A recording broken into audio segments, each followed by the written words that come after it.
Hello, good morning. So ano po ba ang messages ni God today sa atin from Mass? So ang theme po ngayon is more of, di ba kakatapos lang po ng resurrection ni Christ nung Easter Sunday. So yung mga Gospels po natin ngayon is more of yung mga nangyari after.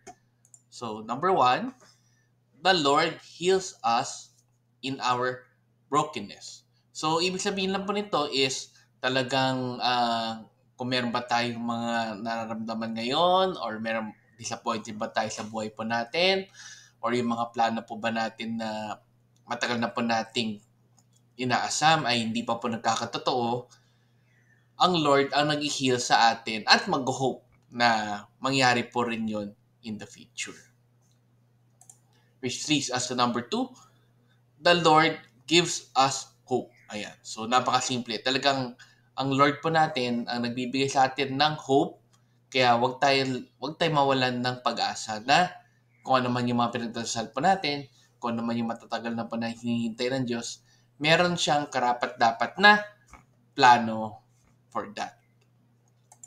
Next, number three, our hope through faith in Him will give us the patience to wait for things to get better for us. Ayan. So talagang panatilihin lang natin ang ating faith sa Diyos na bigyan tayo ng pasensya na darating rin po talaga yung better days for us. And lastly, be inspired to proclaim that Christ has risen. So totoo po yan. Nag-rise na po si God from the dead, na na-conquer po niya ang death, nag-resurrect po siya, and with that resurrection comes hope na talagang magiging maayos rin pong lahat. At talagang nandiyan po lagi ang Diyos para sa atin.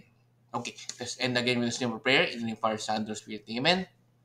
Lord, bigyan niyo po sana kami ng faith na maging more patient sa mga pinagdadasal po namin, and let us hope na lahat po ng mga inaasam po namin, mga hopes and dreams po namin ay magkatotoo in your own time.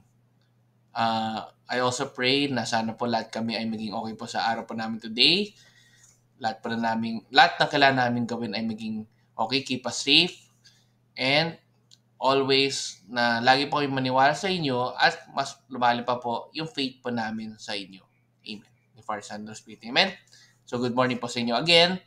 Have a great day. God bless. And let's end again with a simple thanksgiving prayer. Daily thank you prayer.